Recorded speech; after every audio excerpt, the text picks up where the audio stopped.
그리스도의 풍성하신 은혜와 사랑이 늘 함께 하시기를 바랍니다. 오늘 이 아침에는 여호수아 제24장 25절로 33절까지의 말씀, 생명의 삶 큐티 12월 31일자 말씀입니다. 이제 2025년이 저물어 갑니다.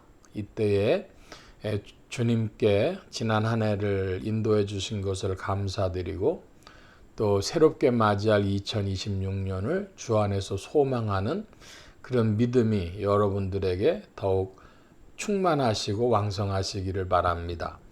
여호수아 24장 25절입니다. 그날에 여호수아가 세겜에서 백성과 더불어 언약을 맺고 그들을 위하여 율례와 법도를 제정하였더라. 여호수아가 이 모든 말씀을 여호와 하나님의 율법책에 기록하고 큰 돌을 가져다가 거기 여호와의 성소 곁에 있는 상수리 나무 아래 세우고 모든 백성에게 이르되 보라, 이 돌이 우리에게 증거가 되리니 이는 여호와께서 우리에게 하신 모든 말씀을 이 돌이 들었음이니라.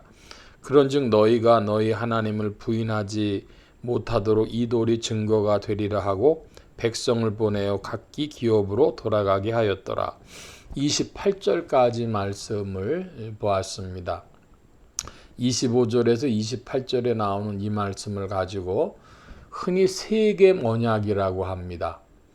여호수아의 고별 설교와 함께 이스라엘 백성들이 하나님과 체결한 세겜 언약, 그 세겜 언약의 증표로 상수리 나무 옆에 돌을 세웠습니다.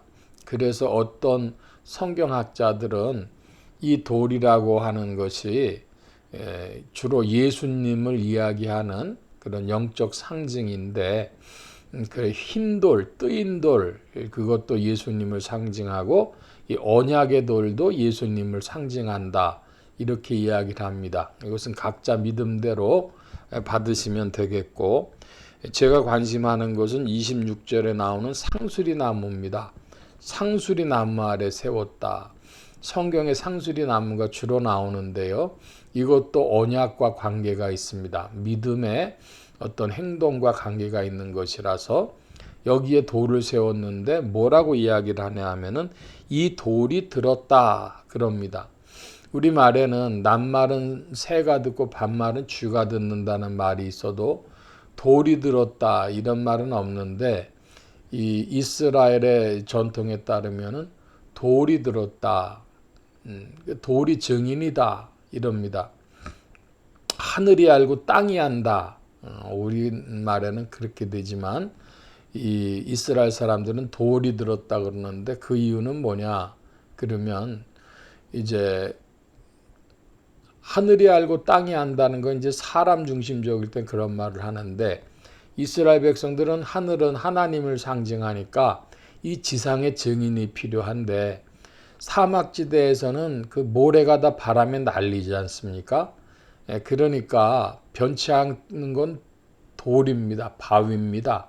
그러니까 돌로서 이제 증거를 삼고 증인이 되었다, 이렇게 표현하는 것이죠.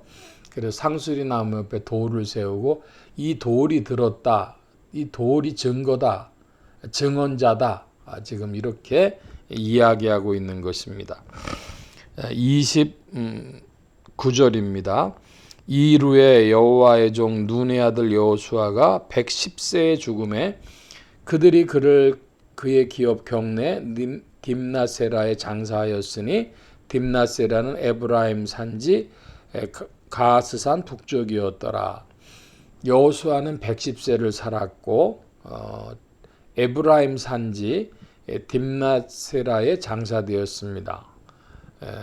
여호수아가 에브라임 지파였기 때문이죠. 계속 봅니다. 31절 이스라엘이 여호수아가 사는 날 동안과 여호수아 뒤에 생존한 장로들 곧 여호와께서 이스라엘을 위하여 행하신 모든 일을 아는 자들이 사는 날 동안 여호와를 섬겼더라.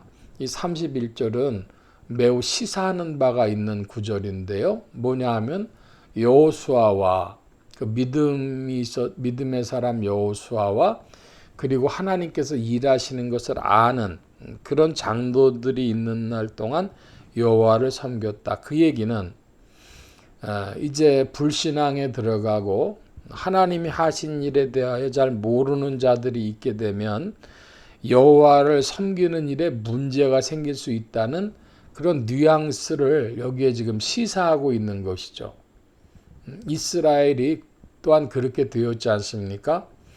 그러니까 그 이야기를 아는 사람들, 그들이 믿음의 사람들이 있을 때에 견고하다. 우리가 이런 말씀도 다시 기억할 만하겠습니다. 지금 우리 한국 교회에서는 믿음의 기억이 어떻게 전달됐을까? 예를 들어 60대인 저 자신 같은 경우는 한국 교회의 부흥의 역사는 기억하죠. 그러나 어려운 시절에 한국 교회의 그 독실했던 믿음의 상태는 잘 모릅니다. 그것은 저보다 한 세대 위의 분들이 어려움 중에 믿음 지킨 내용을 아시죠. 자, 그럼 이제 바톤이 터치돼 가지고 지금 30대의 젊은 목회자들이 있습니다. 그들은 무엇을 기억하고 무엇을 꿈꿀까요? 굉장히 질문이 되는 시점이 됩니다. 계속해서 말씀 봅니다. 32절입니다. 또 이스라엘 자손이 애굽에서 가져온 요셉의 뼈를 세겜에 장사하였으니 이곳은 야곱이 백크시타를 주고 세겜의 아들 하몰의 자손들에게서 산 밭이라. 그것이 요셉 자손의 기업이 되었더라. 아론의 아들 엘르아살도 죽음에 그들이 그의 아들 비느하스가 에브라임 산지에서 받은 산에 장사하였더라. 누구도 죽었냐 그러면 아론의 아들 엘르아살이라 그랬으니까 엘르아살 대제사장입니다. 아론의 아들로. 그래서 이제 그 직분을 누구한테 또 가냐 하면 비느하스가 넘겨받게 되죠. 그러니까 세대가 바뀌어가는 것입니다. 우리가 한 세대를 내세웠던 사람들, 우리가 흔히 쓰는 용어로는 그 시대를 풍미했던 사람들이라고도 하고, 혹은 그 사람 잘 나가던 시절을, 황금 시대를 리즈 시절이라는 단어도 쓰기도 하고 하죠. 그건 그 사람 살아있을 때 이야기고, 그 사람들이 죽었습니다. 그러면 그 시대가 그 황금 시대였다. 이런 이야기를 합니다. 지금 이 말씀이 적절한지는 모르겠는데, 우리나라에 1960년대, 70년대에 큰일 하셨던 분들이 있어요. 경제인들 중에 정주영이라든지 이병철이라든지 이런 이름이 있는데 1960년대, 70년대, 80년대에는 그분들 그냥 부자다. 그리고 노동자들 등쳐먹는 사람들이다. 이런 정도 생각을 했습니다. 제가 이제 고등학교, 대학교 다닐 때 부자들, 도둑놈들 그렇게 불렀거든요. 그런데 지금은 미국의 하버드 대학이나 스탠포드 대학의 경영대학원 이런 데서 정주영, 이병철 이런 사람들 연구한답니다. 이 사람들이 과연 그 한국 경제를 일으키는데 무슨 일을 했는가? 그럴 인물이 되나 그랬는데 그들이 연구한 바로는 그런 인물이 된답니다. 정신적으로 매우 건강했던 사람들이랍니다. 근검절약을 했든지 혹은 미래에 대한 계획을 가졌다든지 자기 생활을 기계처럼 아침에 일찍 일어나고 저녁에 자고 하는 것을 그렇게 철두철미하게 수행한 사람들로 단순히 돈 많았던 사람들이나 이것이 아니라 그 정신적으로 그 목표의식이 있었던 건강한 사람들로 본다는데, 지금 시간이 떨어져서 보니까 참 그런 분들이 큰일을 했구나, 이 나라를 위해서 큰일을 했구나, 이런 생각을 갖습니다.